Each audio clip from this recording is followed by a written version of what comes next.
Hello, hello, and welcome to the recent live version of Flix and Joystix. I haven't done one of these in a while, so I thought I'd update about all my latest recent movie watching. And this is a remarkably dark room, but we try something new all the time until I get my home office set up. Yes, it's still not set up, but hey, here we are. Anyway, that is awful. All right, so I'm going to be talking about some of my recent movie watching habits. In fact, I'm going to see if I can actually do it any better with the lighting. It's an actual thing. I'm already getting some impatient clock emojis in the chat room. But anyway, I've got a beverage. I've got some time. I am here to talk about all the excitement of everything I've been watching.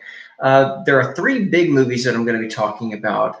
Burying Yasmeen, an independent screwball comedy. The Boys, which was an Amazon Prime miniseries. And Once Upon a Time in Hollywood, Quentin Tarantino's ninth film. But I will be talking about some of the other things I've been watching this summer. Quick recaps on that. I haven't watched a lot of superhero films this summer. I have seen a couple. It's inevitable when anytime you go to the movie theater or just in video in general. I did see Spider-Man Far From Home. That was pretty enjoyable. And, Spider-Man is one of my favorite characters, but I think right now, after just everything with Avengers Endgame, it's like eating a huge meal and someone is trying to push you a dessert, and it's like, I can't do this, but you're still kind of being pressured to do so anyway. So I enjoyed it, but I just kind of felt it was a little too soon to really get into the whole comic book movie Marvel Cinematic Universe yet again this fast. On the alternate side of comic book movies, I did watch Batman versus Teenage Mutant Ninja Turtles, which I thought was absolutely enjoyable because of just they did a really nice job of meshing the two worlds of Batman and Teenage Mutant Ninja Turtles, and a lot of throwbacks, a lot of references for a fan of both series. A lot of fun. DC has a lot of trouble with their movies as far as their live action goes, although I thought Shazam was great. Their animated movies, on the other hand, are usually pretty good. And this was another great, definite must watch on that. Now, as far as movies I've been watching, there is the first film I watched about a month ago called Burying Yasmeen. It was directed by Philip Clark Davis, and it starred Nikki Koss as one of the main leads in it. She actually came to my hometown and did a whole premiere at their local movie theater, and that was a lot of fun. She was really nice and definitely did Q&A about the movie and just everything.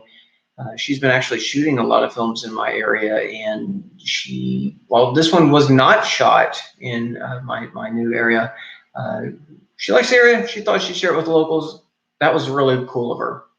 But Burying Yasmeen is a screwball comedy, which is not something they do. They don't really do a lot of comedies in the movie theaters anymore, which is kind of unfortunate. Everything just seems to be, big budget, by the numbers films, and like 80% of it's Disney now. And just seeing something that was funny and something that was a little bit quirky and weird and felt like it was actually a labor of love and not just committee created film was really nice. Basically, the whole theory is the whole backstory of the movie is that one character, this one guy goes out and his wife finds out that his ex-wife is dead, and he's still pining for her, and he finds out that she's dead. So he decides to make amends, although it's kind of after the fact. But he goes out and he gets this vision in a dream that if he goes out and places like her old wedding ring on her hand, that just will be kind of a nice little resolution for that whole personal saga through the story. He's accompanied by his best friend, who is running away from his own problems, as it's explained later. And they go on a buddy road trip. Again, something you don't really see in the movie theaters as much anymore. And along the way, they meet this one girl who's like a surveyor for like a really crappy version of Google Maps. Honestly, a lot of navigation programs out there kind of suck as it is, so it's not really that far away from reality. But she has Asperger's, and her name is Xana. This is played by Nikki Haas, and it's really funny that these three characters meet up and they have like this. It's like they meet up and then they separate and then they meet up again, and finally the three decide to go on a good part of the trip together. And along the way, the two guys hit this raccoon cat thing. The special effect for it's actually pretty awful. It's really, really bad, but I think that's actually what makes it so funny, because it's like this weird groaning. They hit this raccoon. I guess it's a raccoon that they just eventually start calling cat.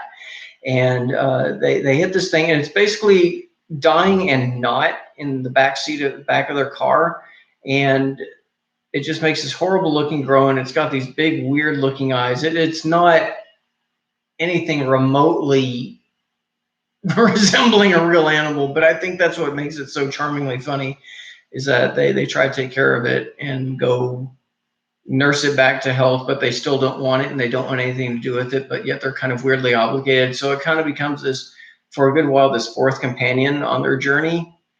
And eventually they do go to the point where they attend Yasmeen's funeral, and it's just completely bizarre because Yasmeen has definitely had a very busy social life in her living time, and she has lots of husbands and lots of boyfriends and lots of fiancés, and everyone kind of freaks out because they're not expecting this. And again, the screwball comedy element really comes into play in the fact that just weird stuff happens, and I don't want to spoil it all. It just recently came out on streaming services, and it's really good and really enjoyable, and it was a nice little indie film.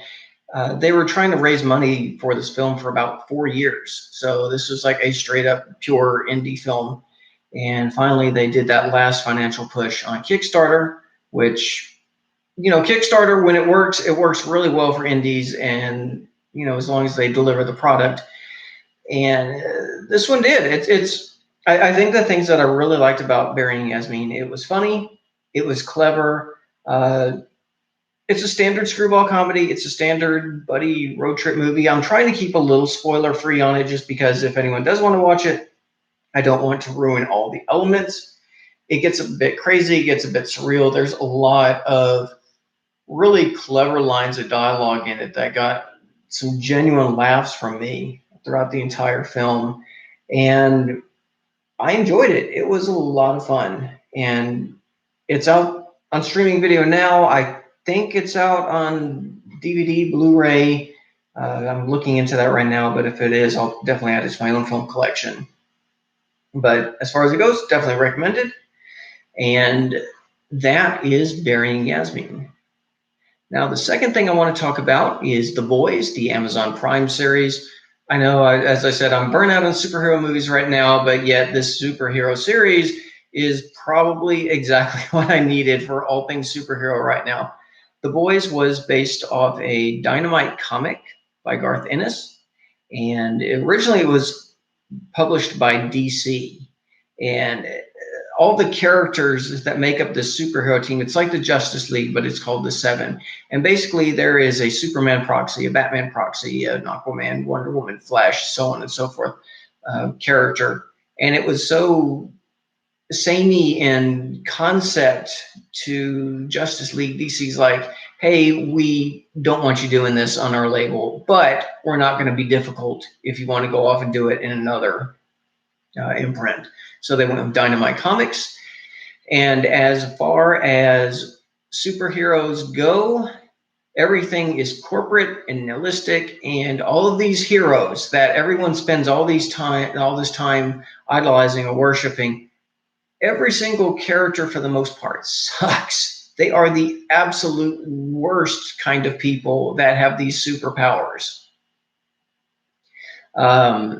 Yeah, it's really funny that it's such an interesting take. There's a very real world feel to this version of superheroes because they have all this power and they're just completely shitty with it, basically. And they go off and they're more interested in making sure that their social media status is ranking high. If their corporate brands are ranking well, like is their merchandise selling? That's the kind of stuff that they care about. Solving actual crimes and beating up bad guys seems more like a PR stunt. And when they go out and actually do solve crime, they seem to enjoy it for all the wrong reasons. They go out there and will kill, zero qualms. The worst of the group is Homelander, who is the Superman proxy in this one. He's the biggest sociopath in the entire team. They all suck on different levels. There's A-Train, who's the Flash proxy, and he basically starts off the whole series because there's normal characters as well. And this one character named Huey is talking with his girlfriend Robin, and basically A-Train just plows through her at super speed, and all that's left is he's holding her hands. Literally, that's all that's left of her because she's just goop. So at this point, Huey wants revenge. He wants to be called out. He wants A-Train to be called out for what he's done, but heroes are such a big deal. They're such a big high-profile marketing deal. Of course, they don't want the bad reputation, so they try to pay him off and deny.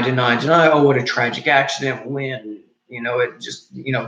A-Train goes as far as saying she stepped down the curb and got in his way when he just plowed through her.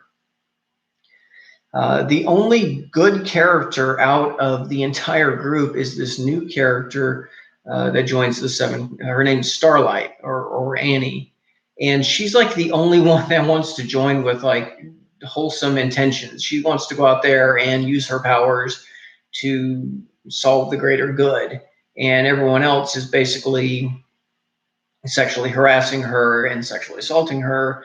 And it's a really interesting thing because out of all these heroic characters, the only ones that don't suck are the women.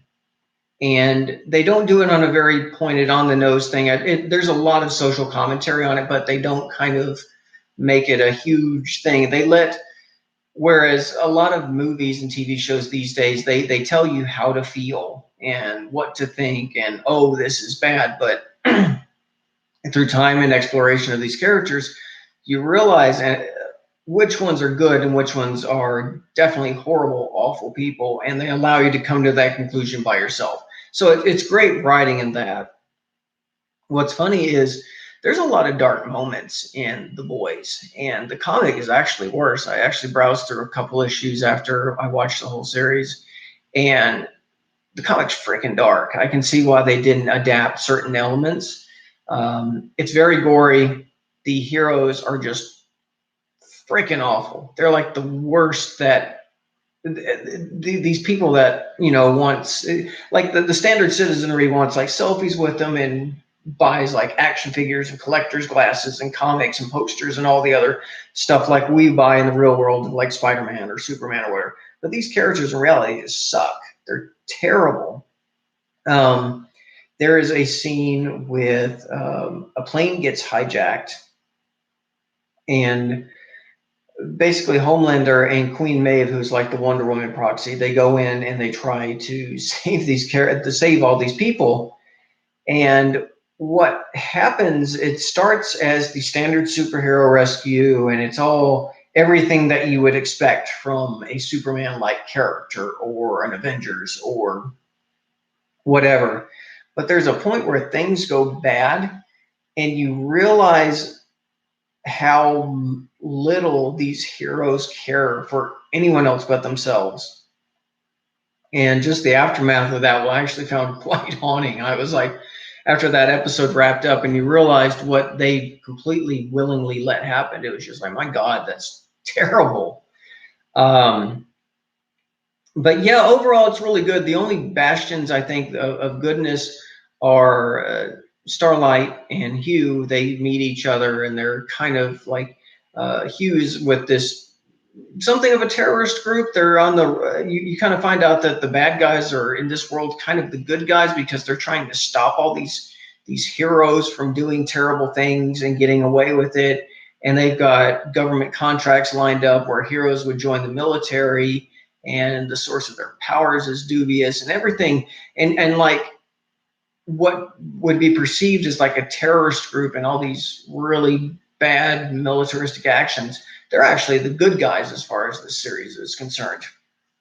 And it's interesting, and not, not all of the boys are on the up and up, and they have some shady past, but at least they're a lot better than the actual seven. Because again, I can just go on and on about how awful they are, and a lot of it's due to the acting. That whole cast is solid. I mean, they all have these weird hangups and insecurities, and they want to be the best, and they can't be second best, because that being second best means you're out of the seven and you're on a B-list team, and you don't get the lucrative marketing deals, and you don't get all the hedonistic perks and everything that goes with it. So it's an interesting it's an interesting look at corporate America and how marketing works and all the stuff that we get flooded with every single day. And it's like a real interesting look and saying, hey, this stuff's terrible. And again, Huey and Starlight are probably the only truly virtuous characters that I think as a viewer you can root for. But overall, I was really impressed with it. And as I said, I've been suffering a little bit of superhero fatigue, because there's just so damn many movies out there these days, and that's all anyone seems interested in when it comes to theatrical experience. And this is an Amazon Prime series, so not movies, a little cheating right there, but definitely worth watching. And even if you're kind of at that point, it's like, I can't do any more superheroes right now, definitely worth a watch. The last thing I wanted to talk about is Quentin Tarantino's 9th film, Once Upon a Time in Hollywood. That one stars Leonardo DiCaprio and Brad Pitt.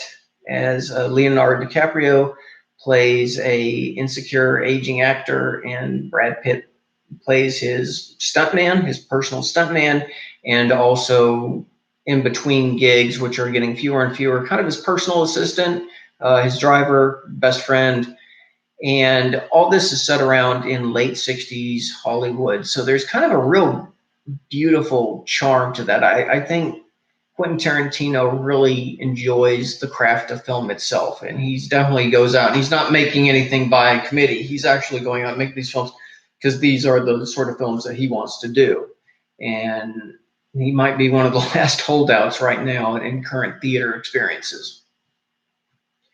Margot Robbie plays, oh my gosh, I can't remember her name right now. That's absolutely terrible. Sharon Tate. Yeah, thank you.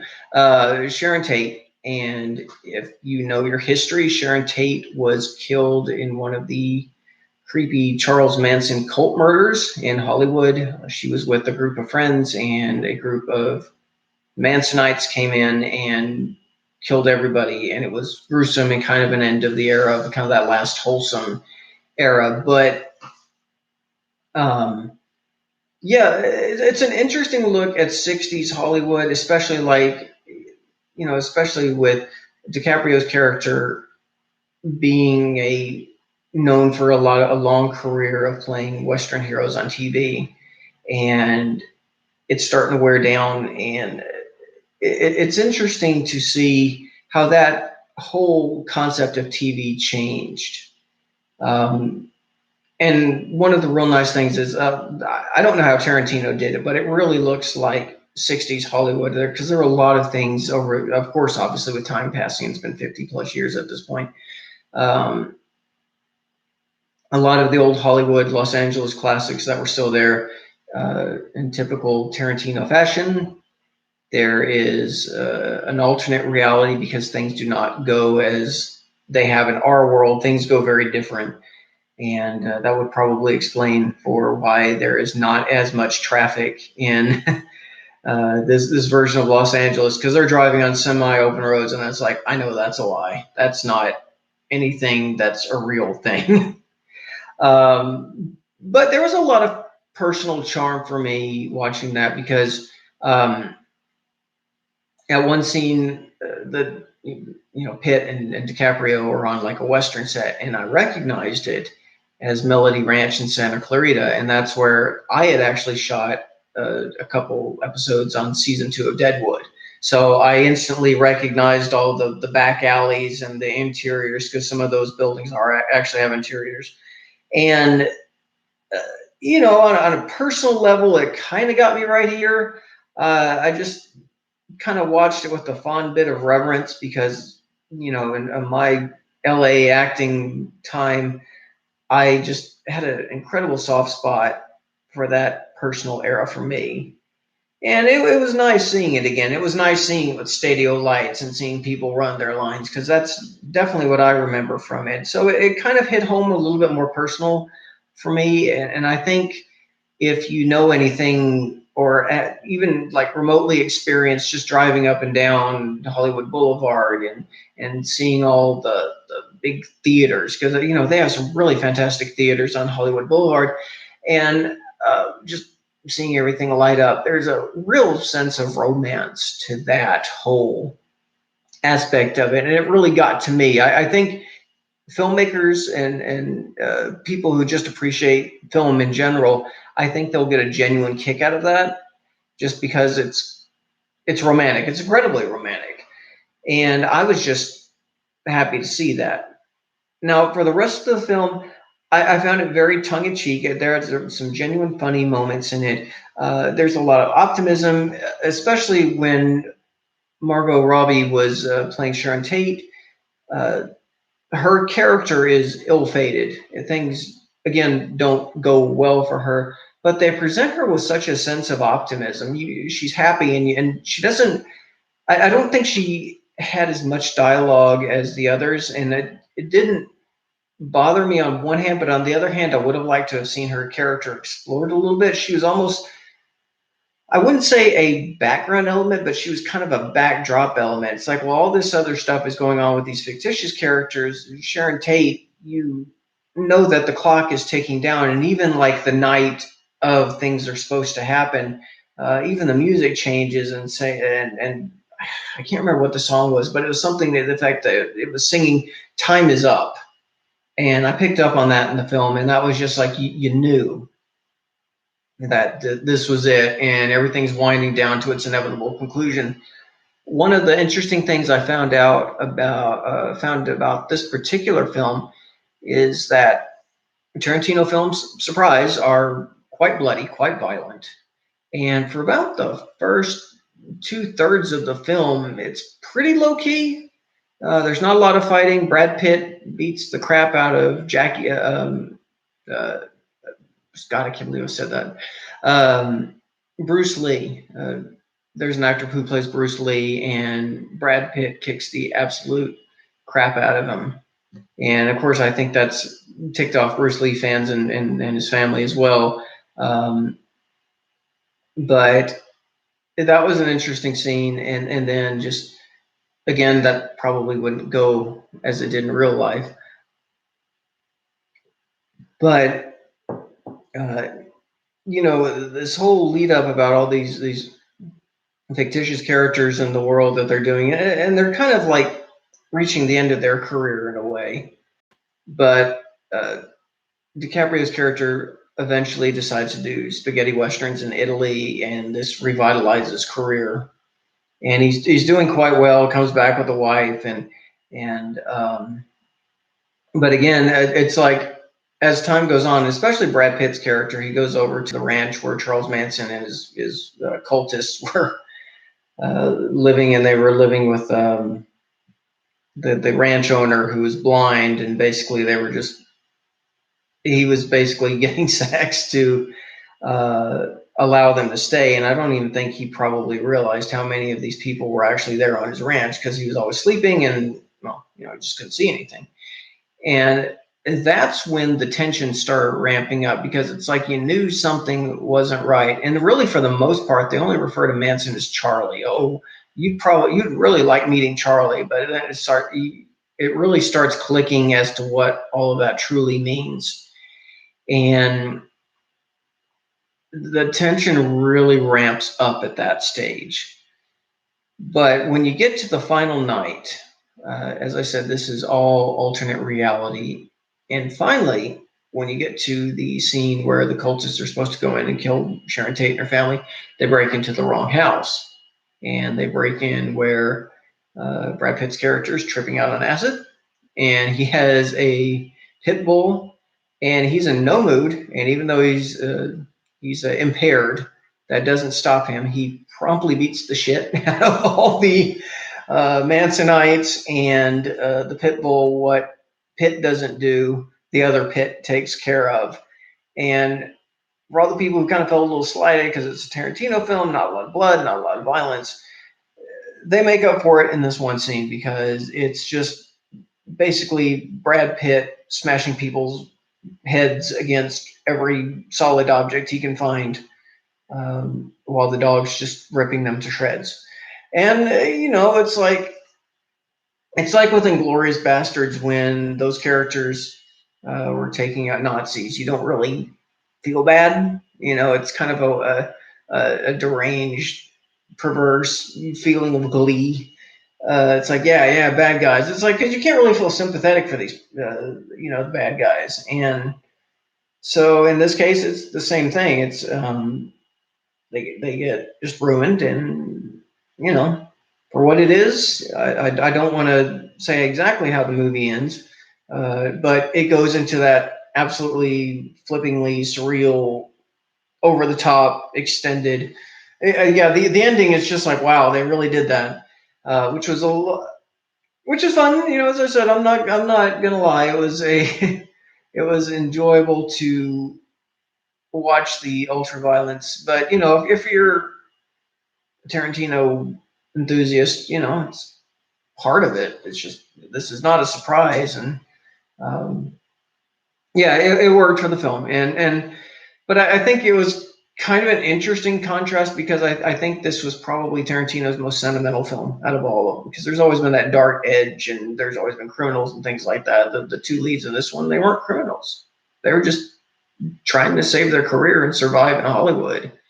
And I think, it may not be as edgy or groundbreaking as, say, something like Pulp Fiction or Kill Bill, but I think it had a different perspective while remaining true to what Tarantino does. I found it enjoyable. There were a lot of neat little throwbacks and such. Um, but overall, I enjoyed it. I thought it was really good.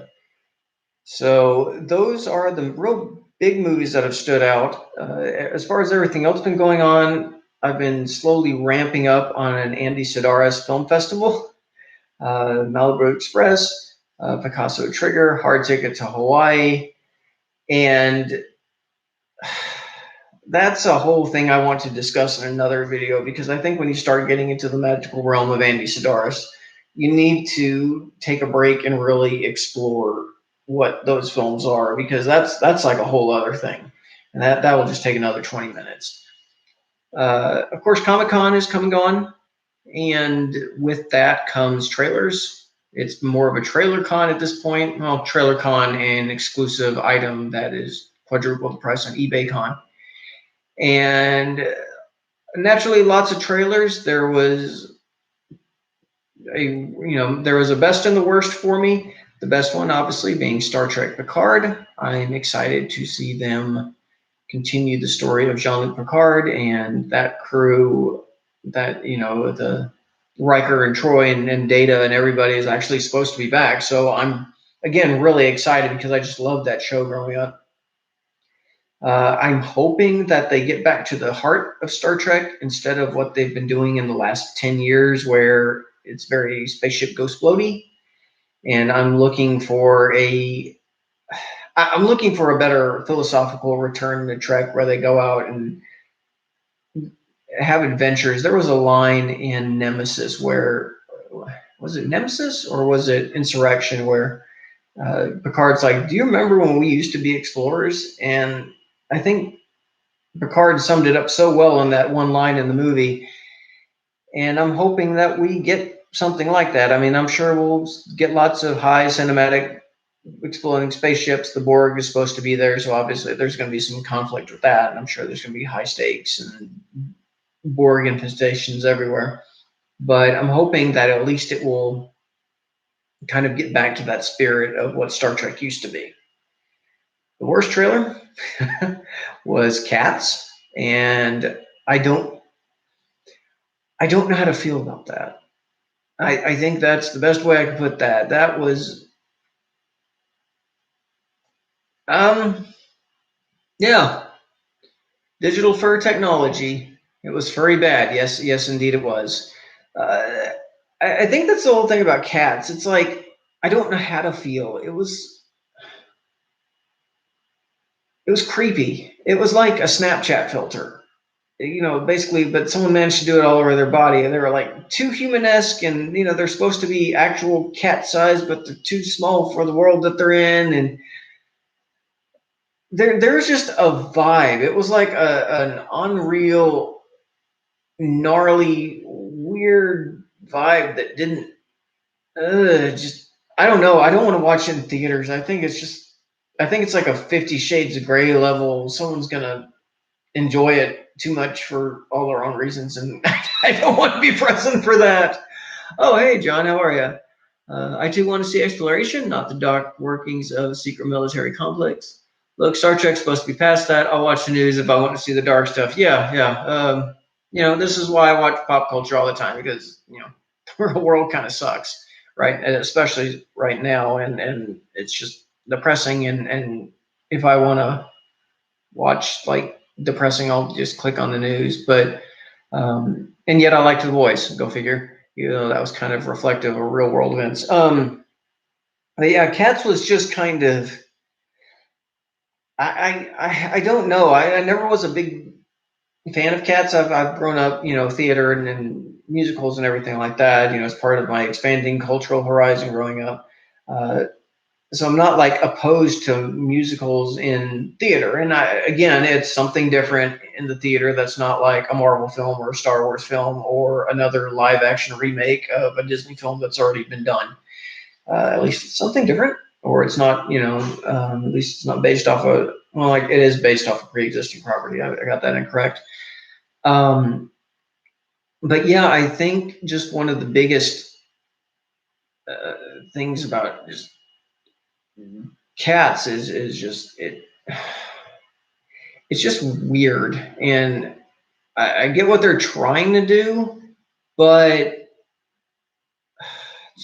there's something just massively unsettling about it, and I don't know how to feel about it. I will probably end up watching it at some point, probably not in theaters, because I was like, all right, I've out of all the greats, Les Miserables, Phantom of the Opera, I've seen a great amount of them. I was like, all right, I've never seen Cats. It's like I know Memory. I was like, all right, fine, fine. I'll read the story, and it's crack. That it's someone was doing cocaine in the 80s, and they made this film, or they made this whole concept, and the names are just like, if I didn't know that they were actually real, it's like, come on, man, you're just making stuff up at this point, because they get so bad and weird and out there. It's like that episode of the Kimmy Schmidt where Titus is in there. It's like, oh, just make up a name and say some stuff and it'll work. And it was a funny joke in Kimmy Schmidt, but now I can absolutely see why they made that joke, because it's true. But yeah, I'll probably watch it at one point when I decide to have some self-loathing and watch a cracked out movie. I just don't see it in the theaters. But there's been a lot of good stuff and that's come out this summer.